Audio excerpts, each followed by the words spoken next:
we are talking about this. And this. And this. Don't show them all the numbers. And this. What? Giant yes. pile.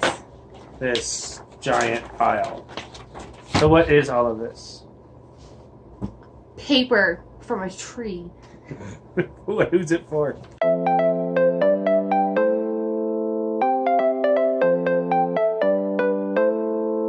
It is Jackson's paperwork. What's this? Let's start with this. What is this? This one's his preschool form. So this is for his school district. You're getting it a little mixed up. So I'm sorry. I'll stop mixing it up. We already sent over a big packet of information from the start school. Most of this stuff, I'm sure most people have to deal with enrolling their kids in public schools and stuff. Yeah, this is just a lot of this is preschool. typical forms for preschool, typical school forms. These are for state and federal stuff. So this one, here, see it? Here. This is for Social Security Administration. If Jackson is disabled enough, I guess, and I don't make enough money, we could qualify for Social Security income for him. This is the stuff that makes my brain hurt. This packet. Do you see my brain? This form is 12 pages long, and that's halfway through the packet of information is when that form, page 1 of 12, is like halfway. That's Social Security. Then we also have this giant packet. It's a lot. This is for Colorado Health Connect, is what it's called. It's the application for Medicaid buy-in program stuff to help pay for in-home therapists and I'm guessing respite workers and stuff. So we've been watching a lot of vlogs about autism families.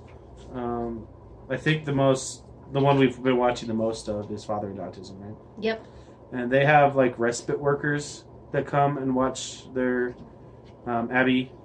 And Abby has a dog, which a service dog. I've not seen a video where they got the service dog, so I don't know how that came about. Yeah, I don't know if that is involved with paperwork. The dog. But they showed him nice. as a puppy, like sitting, and it was really cute. But respite care would be nice. Mm-hmm. In-home therapy would be nice. Yeah, the therapy's super expensive, and we can't really afford it. Our insurance doesn't really cover a lot. Yeah, so. And it covers us going into clinic, but it's a whole nother ballgame. We only have one car, and I work an hour away. So I think I imagined when he got diagnosed with autism that we would be getting like all this help. Yeah. And the truth is, it does open up a world. But the world is covered in red tape. It's very confusing. Oh, what is he doing? He's swinging on the swing like he shouldn't be. Oh, jeez. He is going bananas. And he's like, that would be great. I bet you we could get a swing. Watch this. Ready? You see it? He's going crazy. He likes to swing. He's going crazy. We need a swing, though, like a safe swing in the backyard that he can use. Yeah, so money. You can get money for toys and therapy tools and stuff, too. Yeah. It breaks my heart because, like, paperwork part of it, I guess, whatever the politic part of it, or whatever you would call it, that is so difficult for my brain to, like, look through. And, I mean, I know it's an elephant, and I'm supposed to eat an elephant one bite at a time. That's what they tell you. This is an awfully big bite, though. Look at this thing. I don't, my brain hurts just thinking about it. For me, I think it's an anxiety thing and like a depression thing too. I can't handle it. Our family has a lot. Jackson has autism spectrum disorder, global development delay, and pica is what he was diagnosed with. So that's a lot of stuff for a normal family to deal with. On top of that, my daughter Ella has a speech impediment. Besides our kids, those are our two children. Faith has severe anxiety and depression and OCD. I have ADHD, and I get like anxiety in social situations. It's not like anything I take medicine for. So it's just a whole pile of crazy at our house, and it's like this paperwork. It's just a whole pile, and it just is. It is what it is. We have a heart about having this channel. One, to raise like awareness for autism. Two, to raise awareness for mental health. But 3. And special needs in general, I think. I don't know if this is the 3rd one. But the thing is, like, with our family, is that we seek the Lord and to glorify God in all that we do. We're not perfect at it by any means. But No. that we do that daily, and that's one of our goals, and that's how we get through life. You want to talk about how we get through ADHD, how we get through mental health, how we get through autism, marriage, and things like that. It's just Jesus. It's all God, yeah. There's no way. I was going to say, this is not what were we talking about? paperwork topic, because he went... Paperwork. I just wanted to sit down and talk, and look, we went all spewed our everything.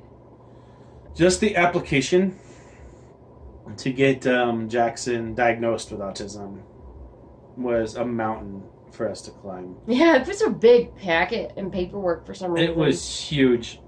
And that took me forever to get through. And the only reason you had the help of our therapist. Yeah. At the time, we had an awesome we had therapist. an in-home therapist through Colorado Child Find. And if you live in Colorado and you think your child might possibly, under any circumstances, may have some sort of disability or educational delay, anything, get a hold of Colorado Child Find. They will do a non-medical evaluation. So it's not a diagnosis. They're not doctors. But what it does do is they'll see if your child can benefit from the services that they offer. And I think even if you have money, like, I think sometimes people think, oh, it's just for lower income families, because if I had money, I would just take it to like a doctor. My doctor would tell me. But I find that it's really cool, like, it's beneficial for everybody, because they see all kids, and so they get a comparative, like, idea of, and it's for all kids going into like the education system in Colorado. So I don't know, I just think that they are really well informed and just in what they do, and they're just really helpful people. Yeah. He's actually outside playing with hangers right now. Yeah. As far as the paperwork, so getting just the paperwork to get the diagnosis was a ton, and then Child Find helped us with that. Right. Once we got that paperwork in, it took them almost a year to get seen, right? Yeah, it took a year. Children's Hospital is an amazing place.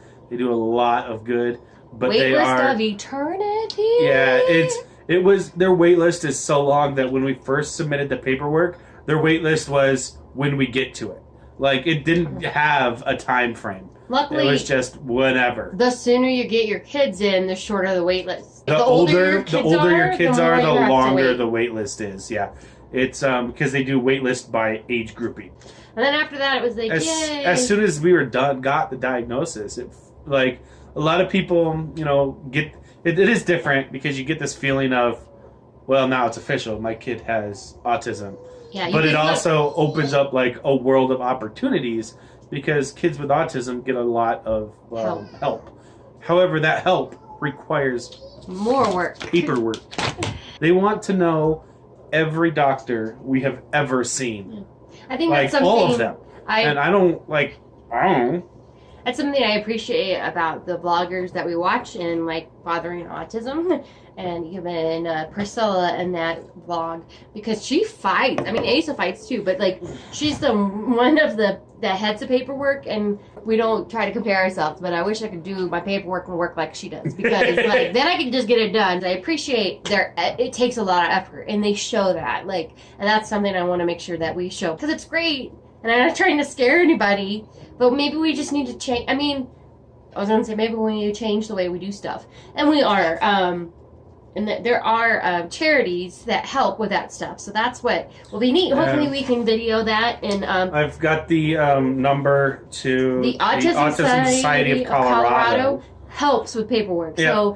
So I'm not an on-phone person, so I want someone to come here. She has anxiety talking on the phone too. That's one of her things. One of the things that has really given me hope watching other blogs, especially, again, Fathering Autism. Thank you, Asa, and your family, by the way, for being awesome and really inspiring us.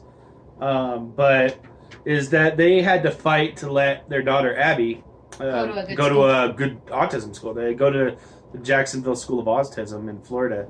And so I started researching, like, what autism schools are there in Colorado. Right now, Jackson's in preschool. At this stage, he's it's not that big of a deal. The people that they have working with him have been fantastic. Yeah.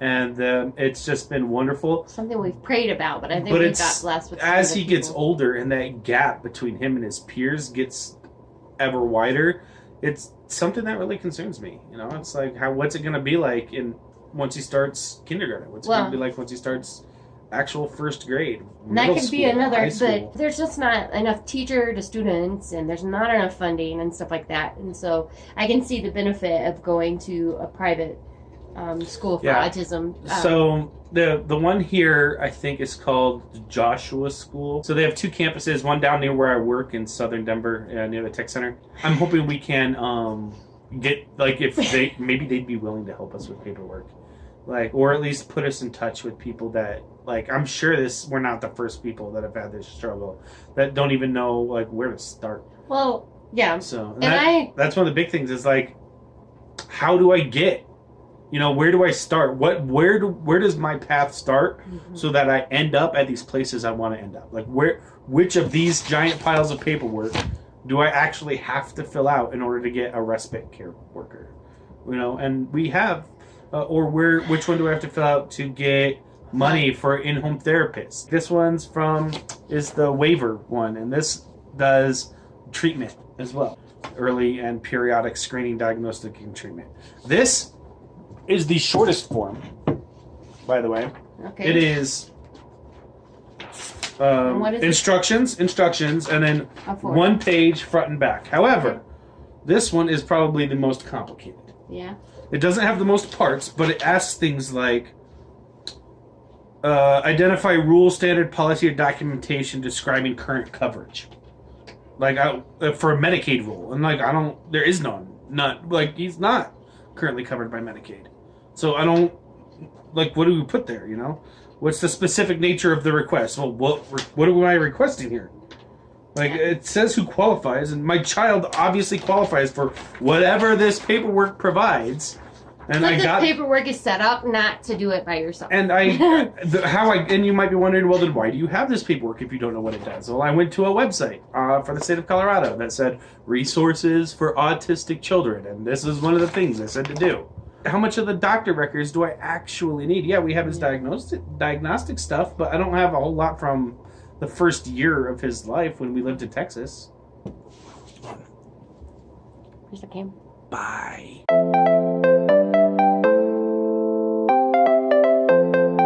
This is really good, by the way. This is really helping. I made some beef broth because I wasn't feeling well. Yay! It's making my tummy feel better. So he had fish sticks that he cooked in the microwave. Don't cook frozen fish sticks in the microwave. It is not a good idea. I don't think you're supposed to do that. So. Good morning. Good morning. That is how my day starts.